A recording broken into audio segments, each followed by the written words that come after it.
ये प्रार्थना करेंगे वचन। धन्यवाद स्वर्गीय पिता परम प्रधान प्रभु यीशु मसीह, इस समय के लिए हम धन्यवाद देते हैं प्रभु जी। शाम के समय प्रभु इस तीसरे दिन में आप सुबह से अब तक हमें चला कर लेके आए प्रभु, आपकी आत्मा ने मदद की प्रभु। पिता धन्यवाद देते हैं, आपके दास को फिर से एक बार आपके हाथ में सौंपते हैं प्रभु जी। पिता परमेश्वर हम विनती करते हैं, इस पात्र में होकर आप हमें एक से प्रभु और भी वचन को खोल कर बातें करें प्रभु। अपने दास को अभिषेक और मसा देकर चलाए मेरे प्रभु। पिता परमेश्वर आपके बलवंत हाथों में लेकर आप इन्हें इस्तेमाल कर रहे हैं, उसके लिए हम धन्यवाद देते हैं मेरे परमेश्वर। प्रभु आपके वचन के द्वारा प्रभु एक एक को प्रभु आप इस चेला बनने वाले वचन को सिद्धता की ओर लेकर जाने के लिए मदद करें प्रभु। हालेलुया, ये सिद्धता का उपदेश प्रभु एक एक दिल में स्थापित हो प्रभु जी। आपकी पवित्र सत्य की आत्मा सबकी मदद करे प्रभु। यहाँ बैठे बड़े छोटे सबों को इस वातावरण को आपने अपने कंट्रोल में रखा, धन्यवाद देते हैं प्रभु। आप अपने नियंत्रण में लेकर चलाइए और आपके दास को फिर से एक बार आपके हाथ में देते हैं प्रभु। इस तीसरे सेशन में भी आप ले चलिए प्रभु, आप अगुवाई कीजिए। सारी महिमा और आदर आपको देते हैं, प्रार्थना यीशु मसीह के नाम से, आमीन आमीन। प्रभु के दास हमारे भी सबको जय मसीह की। हमारे प्रभु यीशु मसीह का हम बहुत बहुत धन्यवाद करते हैं, जिसने इस कन्वेंशन की आज तीसरे दिन की संध्या के समय फिर एक बार हमें अपने साथ बैठने के लिए कृपा दिया है, हमें मौका दिया। तो चेला बनने का विषय आज रात हमारे पास आखिरी है, तो अभी जितना समय है हम इस विषय को क्लियर करना है। तो आइए अगला वचन हम जो चेला बनने के लिए उसको पढ़ने जाएंगे। लूका की अंजील उसका 6 अध्याय उसका 40 वचन पढ़ेंगे। चेला अपने गुरु से बड़ा नहीं, परंतु जो कोई सिद्ध होगा वह अपने गुरु के समान होगा। प्रार्थना करेंगे। अनुग्रहकारी प्रेम से भरे हुए प्रभु जी, हम आपका धन्यवाद करते हैं आज की इस रात्रि के लिए। पवित्र आत्मा आपका भी धन्यवाद इस सुंदर वचन के लिए जो आपने हमें दिया है प्रभु। इस वचन को आप हमें समझा दीजिए, तेरे हाथों में सौंप देते हैं। विनतियां यीशु मसीह के नाम से मांगते हैं, आमीन। बहन एक बार फिर पढ़ेंगे। चेला अपने गुरु से बड़ा नहीं, परंतु जो कोई सिद्ध होगा वह अपने गुरु के समान होगा। हाँ जी, तो इधर लिखा है चेला अपने गुरु से बड़ा नहीं हो सकता है, लेकिन अगर वो सिद्ध हो जाए, सीखते सीखते ज्ञान प्राप्त करते, अपनी आदतों को सीधा करते करते अगर वो सिद्ध हो जाएगा तो किसके समान हो सकता है? गुरु के समान हो सकता है। इसलिए चेले को सिद्ध होना जरूरी है। एक चेला क्या होना चाहिए? सिद्ध। सिद्ध मतलब संपूर्ण। संपूर्ण को इंग्लिश वर्ड कोई क्या देंगे? कंप्लीट, परिपूर्ण हिंदी वर्ड। हाँ, परिपूर्ण। जो कोई परिपूर्ण हो जाएगा, जहाँ सिद्ध हो जाएगा, वो किसके समान बन जाता है? गुरु के समान बन जाता है। हालेलुया।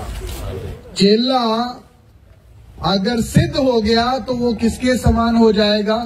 गुरु के समान। तो आप समझिए कि हमारे प्रभु यीशु मसीह की योजना कितनी बड़ी है। अभी जैसे मैंने बताया, आदि में परमेश्वर ने एक प्लान किया था। कुछ ऐसे व्यक्ति चाहिए पृथ्वी से जो खुद पाप के ऊपर, मौत के ऊपर और संसार के ऊपर जय पा करके मेरे जैसे बने। वो व्यक्ति मेरे साथ युगाना युग तक क्या करेंगे? राज्य करेंगे।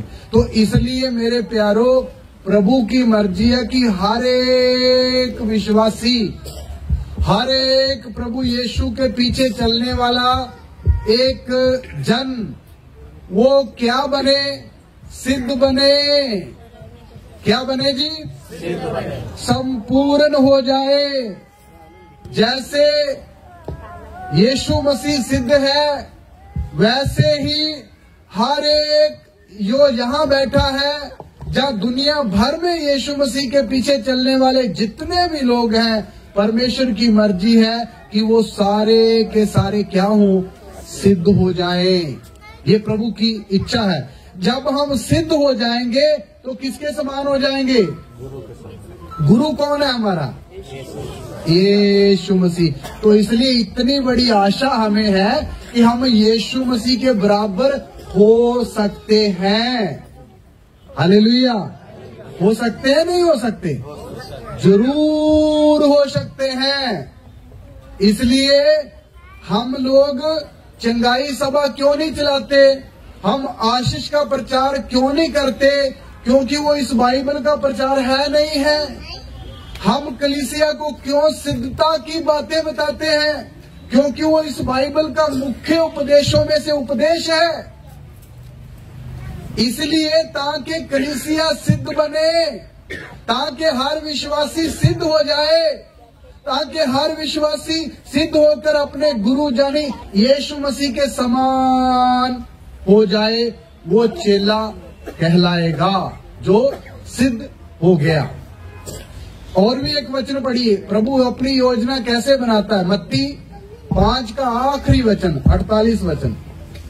मत्ती, इसीलिए चाहिए कि तुम सिद्ध बनो जैसा तुम्हारा स्वर्गीय पिता सिद्ध है। हालेलुया। फिर एक बार पढ़े सिस्टर।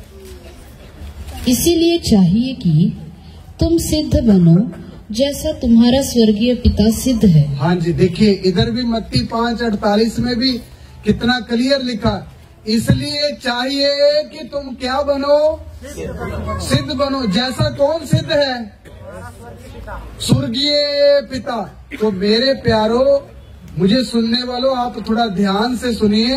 परमेश्वर की मर्जी हमें इस आयत से समझ आती है। प्रभु की मर्जी ये है कि हर एक कलीसिया का हर व्यक्ति जब सिद्ध हो जाएगा तो वो किसके समान हो? परमेश्वर पिता के समान हो। देखिए ये वचन पढ़ के कई बार मेरा दिल भी बहुत हलीम होकर कांपता है। हे प्रभु, आपकी योजना कितनी बड़ी है। एक निर्बल और कमजोर आदमी को आप उस कमजोरी से उठाकर उसको किसके समान बनाना चाहता है? हाँ जी, अपने समान। आज हम निर्बल हैं, हमसे कुछ कुछ बातों के ऊपर जय नहीं पाई जा रही, छोड़ा नहीं जा रहा कुछ आदतें। लेकिन मेरे प्यारो, जब आप यीशु मसीह के आत्मा की सहायता से जोर मारते रहोगे, वचन सीखते रहोगे, कुछ साल भी भले लग जाए, तो आप एक दिन पूरे के पूरे क्या हो सकते हैं? सिद्ध हो सकते हैं और यीशु मसीह के समान भी हो जाओगे और पिता परमेश्वर के समान भी हो जाओगे। ये परमेश्वर का वचन हमें स्पष्ट रीति से बताता है। तो इसलिए चेले ने क्या बनना है? सिद्ध बनना है। अच्छा, दूसरी बात ये एक और है, ये सिद्ध बनना हमने खुद है ना कोई हमें बनाएगा? हमें खुद बनना है। हमें खुद वचन सीखना है, हमें खुद समर्पण करना है, हमें खुद एक एक बात को, परीक्षा को पार करना है। जितना जितना हम प्रयास और कोशिश और जोर मारते रहेंगे, हम सिद्ध बनते बनते बनते बनते जाएंगे। हालेलुया। इसलिए ये परमेश्वर की योजना है। और सिद्ध बनने के लिए प्रभु की तरफ से सहायता भी पढ़ लीजिए। इफिसियों की पत्री में 4 अध्याय का, धन्यवाद हो प्रभु जी, 11 और 12 वचन पढ़े। इफिसियों की पत्री 4 अध्याय उसका 11 और 12 वचन पढ़ेंगे। की तरफ से इंतजाम कलीसिया को सिद्ध बनाने के लिए। हाँ जी। उसने कुछ को प्रेरित नियुक्त करके, और कुछ को भविष्यवक्ता नियुक्त करके, और कुछ को सुसमाचार सुनाने वाले नियुक्त करके, और कुछ को रखवाले और उपदेशक नियुक्त करके दे दिया। हाँ, देखिए कलीसिया में प्रभु ने 5 प्रकार के क्या दिए हुए हैं? सेवक दिए हुए हैं। कितने प्रकार के? अच्छा, उनका काम क्या है? 12 वचन पढ़े। जिससे पवित्र लोग सिद्ध हो जाएं हाँ और सेवा का काम किया जाए जी, और मसीह की देह उन्नति पाए। हालेलुया। इसलिए प्रभु ने सेवक कलीसिया में रखे हैं। साफ लिखा है जिससे पवित्र लोग क्या हो जाएं? सिद्ध हो जाएं। इसलिए खुदावंद कलीसिया के हर एक चेले को सिद्ध बनाना चाहता है। इसलिए प्रभु ने कलीसिया के अंदर एक एक कलीसिया में एक एक सेवक, उसके साथ पूरी कलीसिया में 5 प्रकार के सेवकों को भी नियुक्त करके दिया है, ताकि कलीसिया क्या हो जाए? सिद्ध हो जाए, सिद्ध हो जाए। प्रभु भी चाहता है कि हर व्यक्ति क्या बने? सिद्ध बने।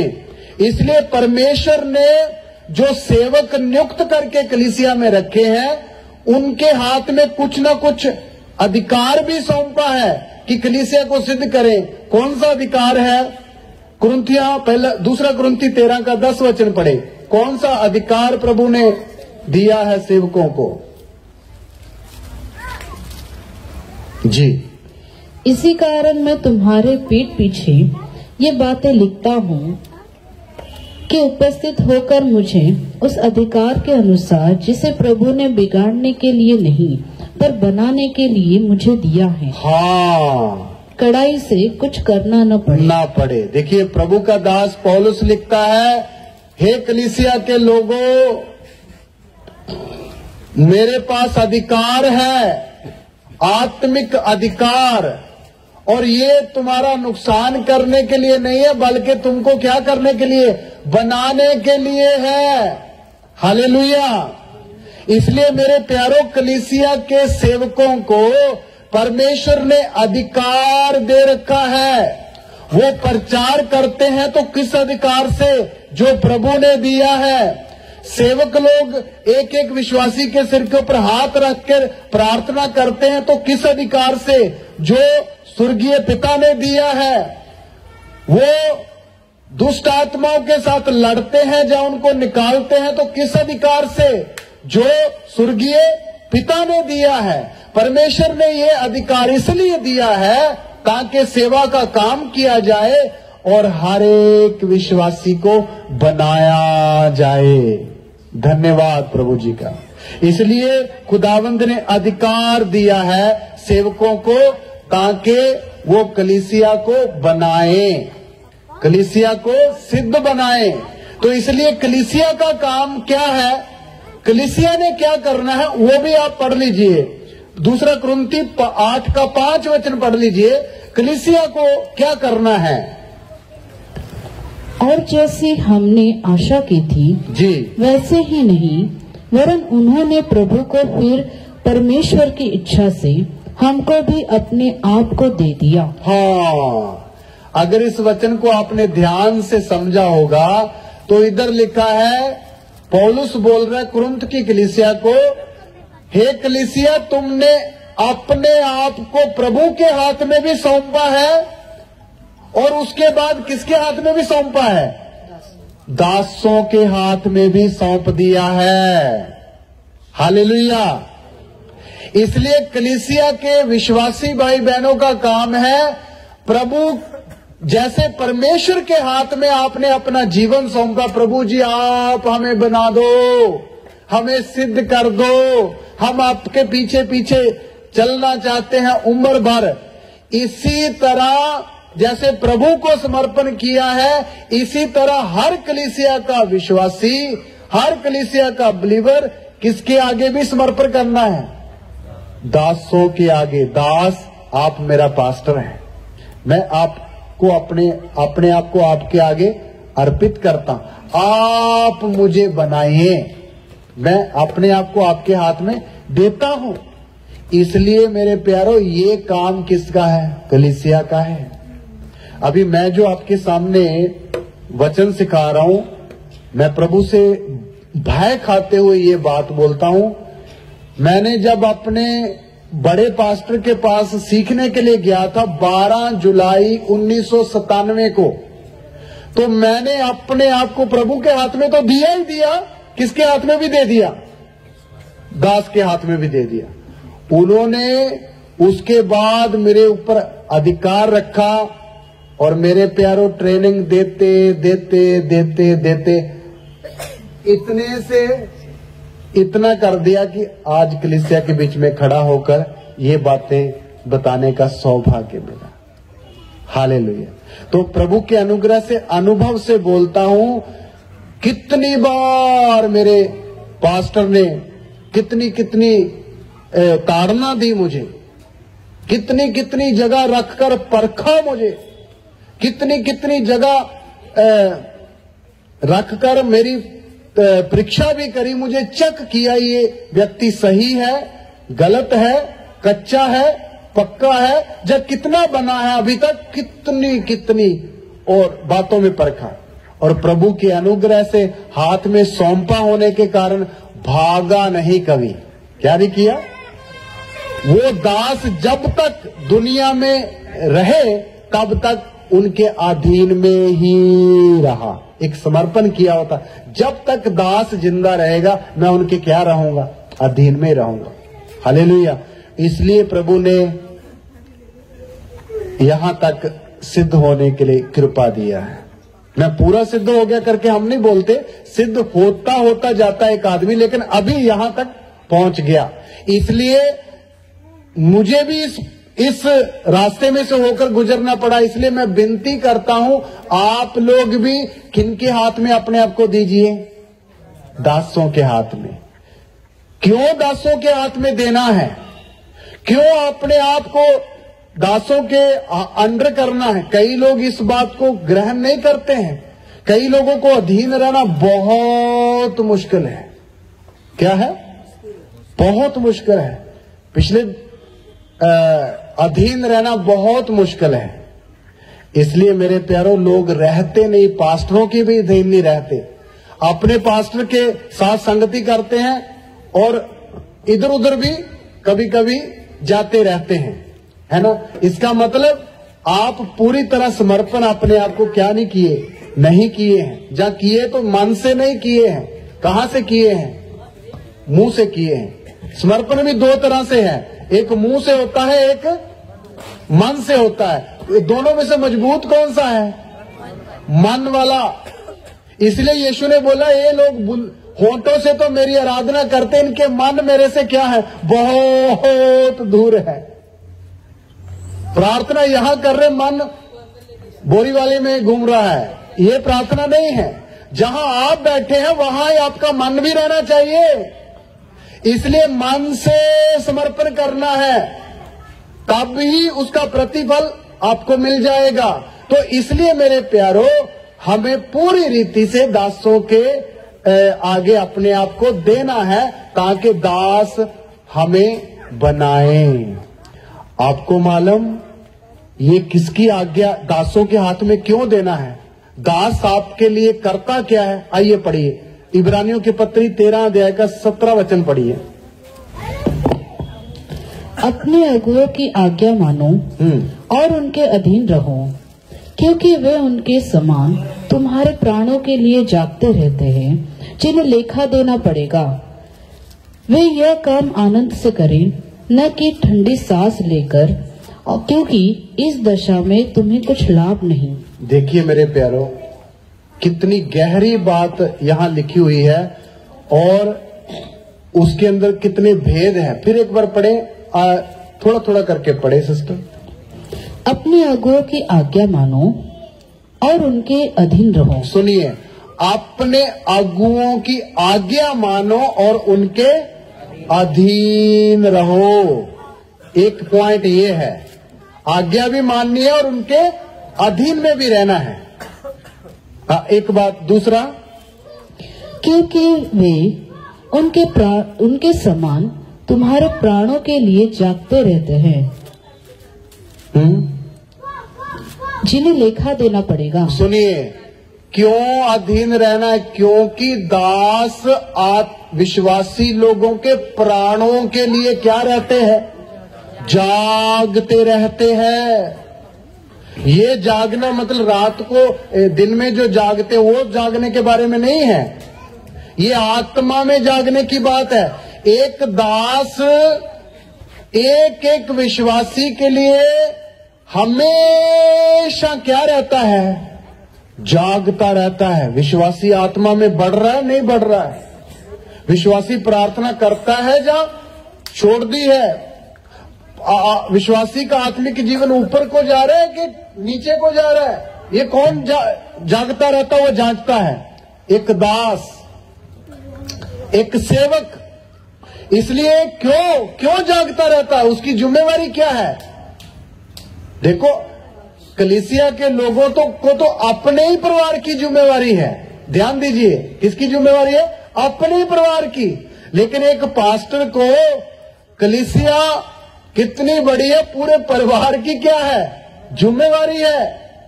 हाँ, 2-3 बच्चों को घर में रूल ताबे में रखना कितना कठिन है भाई। अभी एक भाई मुझे बोल रहा था, बहुत मुश्किल है, 2 बच्चे हैं फिर भी उनको ताबे में रखना, मेरा सिर फट जाता है, कई बार सिर दर्द होने लगती है। तो मैं सोच रहा था फिर पास्टर क्या करे, यहां तो 50 बच्चे हैं। तो आप सोचिए, एक पास्टर की जिम्मेवारी छोटी है बड़ी है? बड़ी है। इसलिए वो भी जिम्मेवारी सिर्फ आपको खिलाने पिलाने की नहीं भाई, आपकी जान के लिए उसको लेखा देना पड़ेगा। प्रभु पूछेगा, हे पास्टर, तेरे हाथ में मैंने 3 विश्वासियों को सौंपा था, बता इनका हिसाब किताब क्या है? ये छोटी बात है? कोई अधिकारी नहीं पूछेगा संसार का। कौन पूछेगा? परमेश्वर पूछेगा। मेरी रूहें थी, तेरे हाथ में सौंपी थी, कहां है? अगर है तो इनका स्टेटस बताओ। आत्मा में बढ़े, नहीं बढ़े? आपको इसलिए दिया था कि ये किसके समान बनाना है? इनको यीशु के समान भी बनाना है। और परमेश्वर पूछेगा, दिखा इनका हाइट दिखा। अगर इतने ही रहा तो ये तो अभी यीशु के यहां तक भी नहीं आते, घुटनों तक भी नहीं आ रहे। यीशु के कद तक पहुंचाना है पास्टर ने। आप सोचिए कितनी बड़ी जिम्मेवारी है। कई लोग पास्टर बनने के लिए बड़े उतावले रहते हैं, हम भी पास्टर बनना। भाई पास्टर हम जो बने हुए ना, हमें पूछो, बहुत बड़ी जिम्मेवारी है। इसलिए मेरे प्यारो, जिम्मेवारी तो प्रभु ने दी है, प्रभु निभाता भी, निभाने के लिए कृपा भी देता।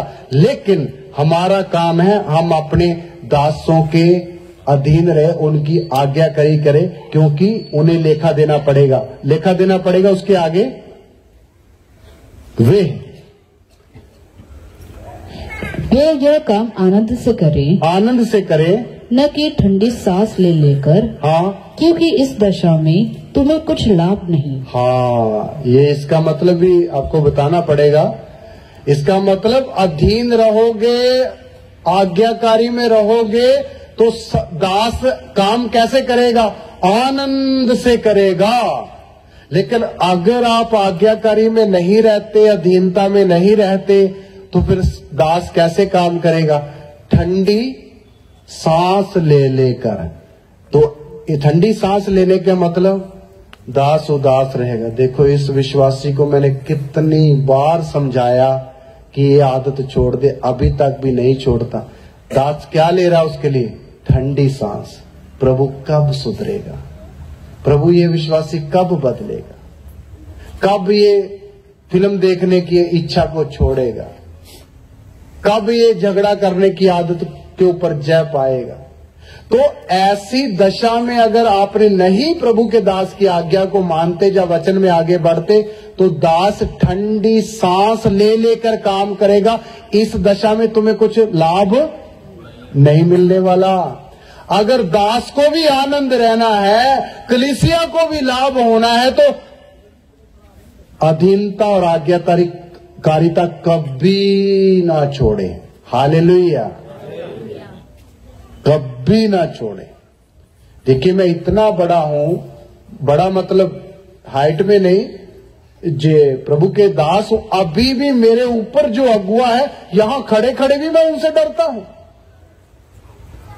मैं दिल्ली में रहता हूं, अगुआ कहीं और रहता, फिर भी साल में 1-2 बार मुलाकात होती, फिर भी उनका भय रहता मन में। मेरे ऊपर एक है, मेरे ऊपर एक है। परमेश्वर की बात नहीं कर रहा हूं, किसकी बात? अगुआ की बात। इसलिए मैं जो आपको वचन बता रहा हूं प्रभु के अनुग्रह से, मैं सारे इन वचनों से पहले खुद गुजरा हुआ हूं, फिर ही आपको बताने का मुझे हक है। नहीं तो ये नहीं कि मैं जीवन अलग और वचन अलग, ऐसा नहीं हो सकता। ये तो एक डुप्लीकेट काम हो जाएगा। तो इसलिए मेरे प्यारो, अगुओं के अधीन हमने रहना है। क्यों? क्योंकि दास ने आपको सिद्ध करके कहीं देना है। आपको कहां देना है? कुलुसियों की पत्री 1:28 वचन पढ़े, कहां देना है जी?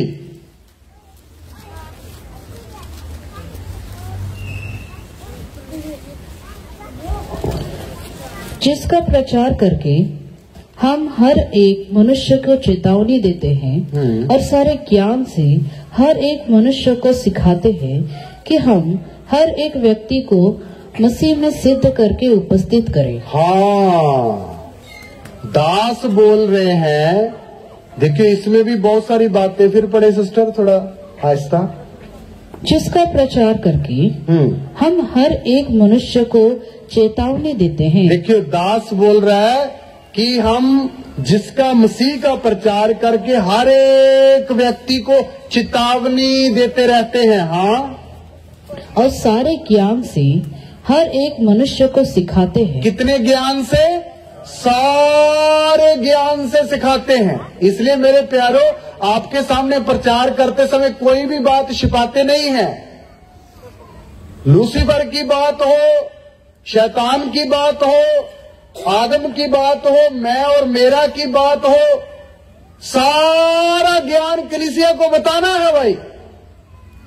सारे ज्ञान से सिखाते हैं। हाँ, कि हम हर एक व्यक्ति को मसीह में सिद्ध करके उपस्थित करें। हाँ, उसका लास्ट क्या है, निचोड़ क्या है? इसलिए ये सारे काम करते ताकि एक व्यक्ति को सिद्ध करके परमेश्वर पिता के हाथ में सौंप दे। पिता प्रभु, आपने ये विश्वासी मेरे हाथ में दिए, इनको 5 साल में सिद्ध कर दिया, अभी ये आपके किसके हाथ में सौंप रहा हूं? आपके हाथ में। ये है एक सेवक का काम। हालेलुया। ये एक सेवक का काम है कि विश्वासी को सिद्ध करके यीशु मसीह में किसके हाथ में सौंपना है? परमेश्वर के हाथ में। फिर उस व्यक्ति को परमेश्वर चलाता रहेगा और अपने काम को आगे बढ़ाता रहेगा। ये है एक सिद्ध करने की प्रतिक्रिया, एक नियम जो दासों के द्वारा प्रभु ने रखा हुआ है। इतना बात समझ आ गया? इसलिए मेरे अजीजों, हमें ये बात समझना है कि सिद्ध करने के लिए, अभी ध्यान से देना, वचन अभी खत्म नहीं हुआ। इसलिए परमेश्वर एक चेले को क्या करना चाहता है? सिद्ध बनना चाहते हो? बनना चाहते हो? सिद्ध बनना चाहिए। सिद्ध बनने के बिना हम परमेश्वर के जैसे नहीं हो सकते। सिद्ध बनने के बिना हम यीशु के कद तक नहीं पहुंच सकते। इसलिए हम सबको सिद्ध बनना है। बनना है ना? बनना है। देखिए इसके पीछे एक बड़ा भेद है। परमेश्वर क्यों एक चेले को अपने समान बनाना चाहता है? देखिए दुनिया में आप देखिए, हर एक व्यक्ति अपने सिखाने वाले को अपने से नीचे रखना चाहता है। चाहता नहीं चाहता है? लेकिन यीशु मसीह का प्रोग्राम देखिए, अपने विश्वासी को किसके समान बनाना चाह रहा है? अपने समान। और पिता की इच्छा भी देखिए, वो भी किसके समान बनाना चाह रहा है? अपने समान। कितना सीधे और खुले दिल का है हमारा प्रभु यीशु मसीह और हमारा पिता परमेश्वर और पवित्र आत्मा। हालेलुया। इसलिए प्रभु अपने समान हर व्यक्ति को बनाना चाहता है। सुनिए, अभी एक भेद की बात आपके सामने रखना चाहता हूं। आदम के बाग में आदम को प्रभु ने कैसे बनाया था? मिट्टी से बनाया था, मिट्टी से बनाया। वो उसने उसको उसका बाहरी मनुष्य मिट्टी से बनाया, लेकिन उसके अंदर जब नथनों में जीवन का श्वास फूका और उसके अंदर क्या हो गया? आत्मा भी आ गया और एक प्राण भी आ गया और साथ साथ परमेश्वर का स्वरूप भी उसके अंदर आ गया और वो व्यक्ति क्या हो गया? एक जीवित प्राणी बन गया। उसके अंदर भी दो व्यक्तित्व थे। बाहर मिट्टी का शरीर है, लेकिन अंदर क्या है? आत्मा और प्राण और परमेश्वर का स्वरूप है, जो एक मजबूत हिस्सा है। ऐसा प्रभु ने क्यों आदम को बनाया? आधा मिट्टी का और आधा स्वर्गीय बना दिया। बात समझना, ये क्यों प्रभु ने किया? प्रभु ने उसको बना करके फिर अदन के बाग में रख दिया, हवा को भी साथ में रख दिया, उसको भी वैसा ही बनाया। वो इसलिए, और बाद में एक पेड़ भी वहां लगा दिया, जो जिसका नाम क्या है? भले और बुरे का वृक्ष। और ये आज्ञा भी दे दी कि जिस दिन इसका फल खाओगे उस दिन तुम क्या हो जाओगे? मर जाओगे। लेकिन बाकी जीवन का पेड़ भी वहां है और उसके बाद और बहुत प्रकार के पेड़ हैं। बाकी सारे पेड़ों के फल खाने उनको अलाउ था, उनको आजादी थी। एक पेड़ नहीं, उसका फल नहीं खाना है, बाकी सारे पेड़ों का फल खा सकते थे। आपको मालूम, प्रभु ने ये वृक्ष खुद जान बूझ के वहां लगाया, और वृक्ष भी कोने में लगाया या सेंटर में लगाया बाग के? हाँ जी, बीच में क्यों लगाया? देखो हमारा प्रभु कितना बुद्धिमान है। बीच में इसलिए लगाया, कोने में होगा तो कभी उधर ध्यान पड़ेगा नहीं पड़ेगा क्या पता। प्रभु ने बीच में लगाया, हवा इधर से जाते समय भी इस पेड़ को देखे, आदम इधर से जाते समय भी इस पेड़ को देखे। भाई यही वो पेड़ है जिसका फल हमने नहीं खाना। और ऊपर से प्रभु ने बोल दिया, इस पेड़ का फल खाओगे तो घाटा पड़ेगा, मर जाओगे। आपको बोलो, ये बोलने के बाद उनके अंदर की इच्छा बढ़ गई या घट गई? अभी आपको कोई व्यक्ति अपने रूम में बिठा दे, बेडरूम में, भाई आप यहां बैठो 2 घंटे, मैं अभी आ रहा हूं, लेकिन ये ना टेबल के ऊपर एक बॉक्स छोटा जा पड़े, इसको खोलना नहीं है। अगर वो ना बता के जाता तो आपको कोई परवाह नहीं थी, आप कोल्ड ड्रिंक वगैरह पीते, टीवी देखते रहते, आपका ध्यान नहीं। जब उसने बोल दिया इसको खोलना नहीं, तो आपका ध्यान बार बार किधर जाएगा? भाई इसके अंदर है क्या? टीवी में ध्यान नहीं लगेगा, कोल्ड ड्रिंक फीका फीका लगेगा, भाई बॉक्स के अंदर क्या है? तो कितनी बार मानना आएगा, एक बार चेक तो करूं, है ना? इच्छा बढ़ जाती ना। यही हाल किसके साथ हुआ? आदम और हवा के साथ। मेरे प्यारों, ये परमेश्वर ने जानबूझ कर किया था। उसके पीछे एक योजना आपको बता रहा हूं। प्रभु क्यों अपने समान बनाना चाहता, मैं ऐसे ही इधर नहीं आया। मेरे प्यारों, बाद में अदन के बाग में शैतान को भी आने का मौका किसने ही दिया? हाँ जी, परमेश्वर नहीं दिया। आप मानो, परमेश्वर नहीं दिया। क्यों परमेश्वर ने दिया? आइए उसके लिए एक वचन पढ़ते हैं, यिर्मयाह नबी की किताब, उसका 20 अध्याय का 12 वचन।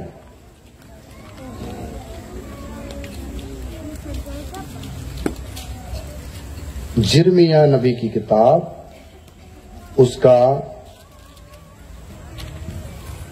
20 का 12 वचन पढ़े।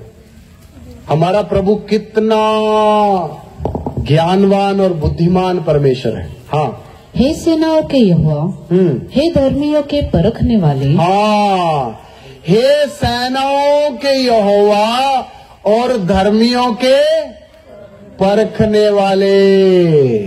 तो इसका मतलब हमारा परमेश्वर धर्मी लोगों को क्या करता है? परखता भी है। मेरी तरफ ध्यान दीजिए, हमारा परमेश्वर धर्मी लोगों को परखता है। और आपको मालूम, दुनिया में पहला धर्मी व्यक्ति का नाम बताओ? आदम। पहली परीक्षा उसके ऊपर ही हुई। प्रभु ने उसको परखने के लिए ही भले और बुरे का पेड़ बाग के बीच लगाया, उसको परखने के लिए ही शैतान को भी आने दिया। इसलिए आने दिया ताकि आदम और हवा को क्या करें? परखें। और परखने से प्रभु क्या करना चाहता था, ध्यान देना भी बात को, मैं पॉइंट की बात आपको बताना चाहता हूं। मेरे प्यारों, प्रभु चाहता था कि शैतान उधर आता और वो उनको मशवरा देता, इस पेड़ का फल खाओ। और आदम और हवा के पास अधिकार था कोई कि नहीं था? अधिकार था, अधिकार था। आम सा अधिकार नहीं था। आदम और हवा के पास इतना अधिकार था, मान लो एक ईगल उड़ रही है आकाश में, तो आदम अगर एक बार बोले ईगल नीचे आ, उसी समय ईगल आगे को जा रही है, अपना रास्ता बदल के किधर आना पड़ेगा? नीचे आना पड़ेगा। इतना बड़ा अधिकार था। लिखा ना, मैं तुझे आकाश के पक्षियों पर, समुद्र की मछलियों पर और घिसरने वाले सारे जंतुओं पर क्या दिया है? वो अधिकार था आदम के पास भी, हवा के पास भी। अगर एक शार्प मछली समुद्र की तह में जाकर घूम रही है तो एक आवाज दे, आदम शार्प नीचे से ऊपर आ जा। उसी समय आपको मालूम वो कैसे आती है? उसी समय ऊपर आगे बोलेगी डॉल्फिन के लिए, हाँ हाँ क्या बात है। वो मुंह से बोलेगी नहीं, मतलब अपनी भाषा में इशारा देगी। इतना अधिकार था आदम और हवा के पास। ये विश्वास करते हो आप? अधिकार था। अभी जब शैतान उसके सामने हवा के आके खड़ा हो गया और उसने जब हवा से बात करना शुरू किया, तो हवा बोल सकती थी, तू कौन है और मैं तुझे तेरी बात का जवाब क्यों दूं? ये फल हमें खाने के लिए मना किया है, क्यों किया? प्रभु की मर्जी। हम तो प्रभु के आज्ञा में ही रहेंगे, हम तेरी बात नहीं सुनेंगे। ऐसा करना चाहिए था किसको? हवा को। प्रभु ये चाहता था कि हवा जो उसका बाहरी हिस्सा मिट्टी से बना है, इस तरह शैतान की बातों पर और अपने शरीर की लालसाओं पर जय पा करके उस जगह जयवंत होती। मेरी बात समझ रहे? और उस मिट्टी के स्वभाव के ऊपर क्या पाती? जय पाती और परख में पास हो जाती। तब उसको प्रभु कौन सी पदवी देना चाहता था? बहुत ऊंची पदवी देना चाहता था। मतलब जो अभी हमारे लिए बोला ना, यीशु के समान और परमेश्वर के समान, ये उनके लिए भी एक अवसर था। लेकिन वो उस परख में क्या नहीं हुए? पास नहीं हुए। प्रभु चाहता था ये मिट्टी का स्वभाव जो बाहरी मनुष्य है, इसके ऊपर जय पा करके पूरा के पूरा अंदर के व्यक्तित्व, आत्मा और प्राण और परमेश्वर के स्वरूप के अनुसार पूरे सिद्ध बन जाए। इसलिए प्रभु ने वो उनके सामने रखा था मौका, लेकिन उधर तो वो खुश गए। इसी तरह वो मौका अभी दोबारा किनको दिया प्रभु ने? मुझे और आपको। कई बार हम विश्वासी लोग हवा और आदम के ऊपर दोष लगाते हैं। अगर दादी हवा फल ना खाती, दादा आदम, बाबा आदम फल ना खाता। भाई दादे बाबे को अभी छोड़िए, अभी हमारे सामने भी रोज अदन के बाग की तरह भले बुरे के ज्ञान के वृक्ष घूमते नहीं सारी दुनिया में। आपके सामने भी नया नया बाइक, नई नई बिल्डिंग, नया नया सोना, कपड़ा, फैशन, क्या क्या कुछ नहीं आपके सामने आता। ये सारे अदन के बाग के अंदर भले और बुरे की ज्ञान के वृक्ष के समान है। आज इनके ऊपर मुझे और आपको क्या पानी है? जय पानी है। अगर जय पाओगे तो जिस जगह आदम और हवा गिरे थे, आप वही खाली स्थान को आप क्या करोगे? भरोगे। हालेलुया। इसलिए ऐसा करने के लिए हमारा प्रभु यीशु मसीह, बाइबल में आपने एक शब्द सुना होगा, पहला आदम और अंतिम आदम। पहला आदम क्या था? वो अदन के बाग वाला। और आखिरी आदम कौन है? यीशु मसीह। अभी ध्यान से सुनिए, अदन के बाग में आदम भूखा रहता था, फिर भी उसको एक फल खाने के लिए मना किया था, उसको बाकी फल खाने के लिए इतना था, फिर भी पेट भरा हुआ होने के कारण फिर भी एक और एक्स्ट्रा फल तोड़कर उसने क्या कर लिया? खा लिया। सुनिए, ये पहले आदम का काम है। आखिरी आदम की तरफ आ जाइए। आखिरी आदम 40 रात और 40 दिन पानी भी ना पीकर, खाना तो छोड़िए, भूखे पेट किधर बैठा हुआ है? जंगल में बैठा हुआ है। 40वें दिन शैतान आकर, वही शैतान जो आदम के पास, हवा के पास आया था, वही आखिरी आदम के पास भी आया और उसको भी आकर वैसा ही सलाह दिया, तू पत्थर है, एक शब्द बोल दे, रोटी बन जाए, ब्रेड बन जाएगी, खा। आखिरी आदम 40 दिन का भूखा है, फिर भी उसने शैतान की बात को नहीं माना। हालेलुया। वहां शैतान हरा नहीं हरा। उधर लिखा है मत्ती 4:11 में, शैतान उसको छोड़कर चला गया। रोटी की परीक्षा लाया, बड़े नाम की परीक्षा लेके आया और संसार की सारी संपत्ति का उसको दिखाया। जलो, प्रभु ने किसी भी बात के ऊपर क्या नहीं लगाया? आखिरी आदम ने ऐसे जय पाई। उसी आखिरी आदम की संतान है आज मैं और आप। अगर हमारा यीशु आखिरी आदम शैतान के ऊपर जय पा सकता है, तो फिर मैं और आप, हमें भी प्रभु जब परख रहा है दुनिया में रख के, तो हम जय पा सकते नहीं पा सकते? तो इसलिए प्रभु ये सब कर रहे हैं ताकि आज हम भी अपने बाहरी मनुष्यत्व की लालसाओं और इच्छाओं और अभिलाषाओं को छोड़ करके इस वचन के ऊपर खड़े हो करके, सब कुछ अपना क्रूस उठा करके, सच्चा प्रेम कर करके इस संसार के ऊपर और शैतान के ऊपर क्या पाएं? जय पाएं। इसलिए प्रभु चाहता है कि आप किसके समान बने? यीशु मसीह के बराबर और परमेश्वर के समान बने। ये छोटी सी बात है, ये छोटी बात है, बहुत बड़ी योजना है प्रभु की। इसलिए मेरे प्यारों, इसलिए खुदावंद चाहता है कि आप सिद्ध बने। इसलिए प्रभु चाहता है कि आप सिद्ध बने। सिद्ध बनना नहीं बनना, तो मिट्टी के स्वभाव के ऊपर क्या पाना पड़ेगा, है ना? इसलिए हम अपने इस बाहरी मनुष्यत्व की आदतों को, उसकी लालसाओं को, उसकी इच्छाओं को, उसकी अभिलाषाओं को जय पाना है मेरे प्रियो। यीशु मसीह ने जय पाई है। यीशु मसीह पूरा का पूरा आत्मिक बन के रहा। उसके सामने भी परीक्षा आई या नहीं आई? और कितनी परीक्षा आई? पढ़िए इब्रानियों की पत्री 4 अध्याय। यीशु के सामने कितनी परीक्षा आई? इब्रानियों की पत्री 4 अध्याय। हालेलुया। 15 वचन पढ़े, इब्रानी 4 का 15।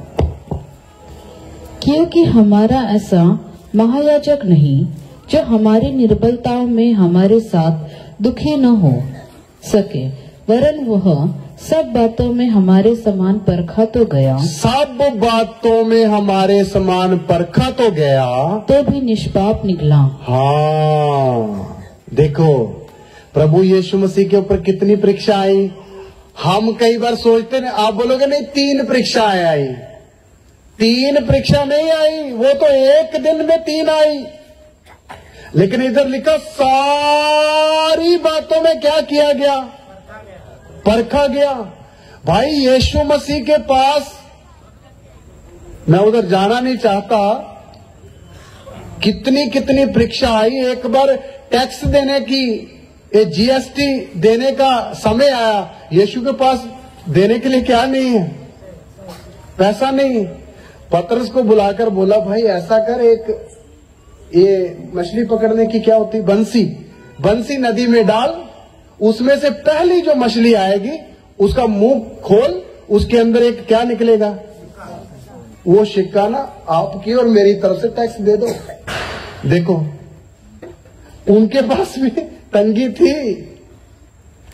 एक बार यीशु मसीह और उसके चेले जा रहे हैं खेतों में से, और कोई व्यक्ति पीछे आकर बोल रहा, प्रभु जी प्रभु जी प्रभु जी, मैं ना अभी समर्पण कर दिया, आपके साथ ही रहना चाहता हूं, आपके पीछे पीछे चलना चाहता हूं। तो प्रभु ने बोला कि मेरे तो सिर रखने के लिए भी क्या नहीं है, लूंबड़ियों के मठ और आकाश के पक्षियों के घोंसले होते हैं, मेरे लिए तो एक सिर रखने के लिए भी जगह नहीं। मेरे प्यारो, यीशु मसीह के पास अपना कोई स्थान नहीं था। आप अगर मैं यीशु मसीह की परीक्षाएं के बारे में बताऊं तो आप हैरान हो जाओगे। मैं और आप तो कितने अच्छे हैं जिनके पास अपना अपना छोटा छोटा घोंसला तो है। अभी कल जाके उधर सोएंगे सब लोग, लेकिन यीशु के पास वो भी नहीं था। उस बात में भी हमारा यीशु मसीह क्या किया गया? परखा गया। इधर इसलिए लिखा सारी बातों में परखा गया। तो यीशु मसीह ने सारी बातों के अंदर से निकल कर भी किसी बात में हार गया? यीशु नहीं हारा, नहीं हारा है। और आपको मालूम है यीशु मसीह को कितने कितने इल्जाम लगाए लोगों ने? क्या लगाए? एक बार यीशु मसीह लोग भूत निकाल रहा है, उधर के फरीसी लोग, बेटी फरीसी लोग बोलते इसके अंदर क्या है? दुष्ट आत्मा। देखो इतना पवित्र प्रभु, इल्जाम क्या है? इसके अंदर दुष्ट आत्मा है। देखो इल्जाम। अच्छा दूसरा नंबर, किसी ने बोला यूहन्ना तो ना रोटी खाता था ना कुछ और, वो तो जंगल में कुछ शहद और वो टिड्डी खाता था, लेकिन मनुष्य का पुत्र खाता पीता आया। इस बात से लोग ये सोचते यीशु पीता भी था, ऐसा पेटू व्यक्ति है, ऐसा वचन में लिखा हुआ है, पढ़ा ना आपने? तो देखो पेटू का नाम दिया किसको? यीशु मसीह के ऊपर इल्जाम लगाया। जो व्यक्ति 40 रात और 40 दिन पानी भी नहीं पीकर बैठा रहा, उसके ऊपर इल्जाम क्या है? पेटू है। मेरे प्यारो, इससे और कितने कितने इल्जाम बताऊं। आपको मालूम यीशु मसीह को लोग क्या बोलते थे? ये मरियम का बेटा है। किसका बेटा? किसी भी लड़के को उसकी पहचान के लिए पापा का नाम बोलते हैं, मम्मी का नाम बोलते हैं? मां का नाम यीशु को बोला गया। उसका मतलब पता क्या है? इसका बाप कौन है कोई पता नहीं। आप सोच लो कितना बुरा इल्जाम है जो किसने सहा? मेरे और आपके उद्धारकर्ता ने सहा। तो आज मैं इतनी सारी परीक्षाओं के बीच में से निकलते समय यीशु मसीह ने सारी बातों में क्या पाई? जय पाई। और किसी बात में उसने अपने मुंह से पाप नहीं किया है। तो आज मेरे प्यारो, प्रभु ने जी कर दिखाया, हे कलीसिया मेरे पीछे चलने वाले चेलो, मैं तुम्हारे सामने चलकर नमूना देकर तुम्हें दिखाया है कि जय पाई जा सकती है, जय पाई जा सकती है। यीशु मसीह भी सिद्ध हो गए। पढ़िए इब्रानियों की पत्री, इब्रानियों की पत्री, यीशु मसीह 5 अध्याय में आ जाए इब्रानियों की पत्री। यीशु मसीह भी सिद्ध हो गए। 5 का 8 वचन पढ़े। पुत्र होने पर भी हाँ, उसने दुख उठा उठाकर आज्ञा माननी सीखी। 9 और सिद्ध बनकर अपने सब आज्ञा मानने वालों के लिए हाँ, सदा काल के उद्धार का कारण हो गया। हालेलुया। आपने पढ़ा ना, सिद्ध बनकर। यीशु मसीह ने भी आज्ञा कैसे माननी सीखी? दुख उठाकर आज्ञा माननी सीखी। बाद में क्या बन गया? सिद्ध बन करके अपने आज्ञा मानने वालों के लिए सदा काल के उद्धार का कारण हो गया। आज उसी की उदाहरण देकर आपको और मुझे समझाया जाता कि हम भी सिद्ध बने। तो मेरे प्यारो, यीशु मसीह आपसे पहले सिद्ध हुआ है, इसलिए पिता ने उसको किधर बिठाया है? बाप के दाहिने हाथ। और उसके आगे वाला सिंहासन खाली पड़ा है, वो किनके लिए? सही जवाब है, आप सब के लिए, हम सब के लिए। प्रभु इंतजार कर रहा है और उधर लिखा हुआ है, जो जय पाए। आइए पढ़ के वो ब्रेक देंगे। प्रकाशित वाक्य 3 अध्याय, प्रकाशित वाक्य 3 अध्याय, उसका 21 वचन पढ़े। जो जय पाए मैं उसे अपने साथ अपने सिंहासन पर बैठाऊंगा। जो जय पाए उसको मैं अपने साथ अपने सिंहासन पर बिठाऊंगा, जैसे मैं भी जय पाकर अपने पिता के साथ उसके सिंहासन पर बैठ गया। हालेलुया। तो इसका मतलब सिंहासन कितने हैं? हाँ जी, एक ही सिंहासन है। ऐसा भी सोच सकते हो, बहुत सारे भी, बैठने की स्पेस बहुत है। इधर पहले क्या कौन बैठा? पिता। उसके साथ कौन बैठा? पुत्र। और यीशु बोल रहा, मैं जय पा करके जैसे पिता के सिंहासन पर बैठ गया, जो जय पाएगा उसको भी मैं अपने सिंहासन पर बिठाऊंगा। मतलब अगला नंबर जय पाकर इधर बैठ सकता है। तो मेरे प्यारो, आप देखो, कहने का मतलब, मैं क्लोज करता हूं ब्रेक के लिए।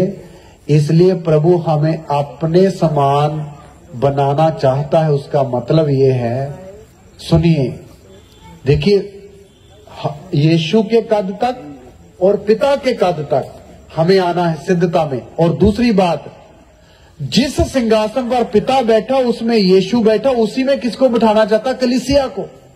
कितनी समानता है। मतलब कहने का, जब आप मिट्टी के स्वभाव के ऊपर जय पालोगे, परीक्षाओं के अंदर से गुजरते गुजरते, तो सृष्टि अलग और सृष्टिकर्ता अलग। ये जो फर्क है ना, सृष्टि, अभी आप सृष्टि हो और सृष्टिकर्ता अलग है। जब आप जय पालोगे, फिर ये सृष्टि बीच में क्या हो जाएगी? निकल जाएगी। हम सब एक हो जाएंगे। कैसे हो जाएंगे?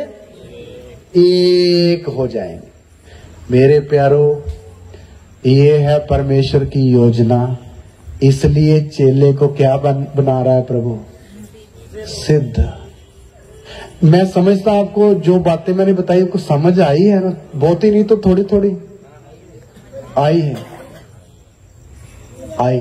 इसलिए प्रभु हमें सिद्ध करना चाहता है, ताकि हमें पिता के साथ क्या कर सकें? बिठा सकें। और बैठकर फिर आगे अगला प्रोग्राम बहुत ज्यादा है, वो भी करना है। तो इसलिए अभी बहुत देर से आप बैठे हो, अभी आपको 20 मिनट की ब्रेक है।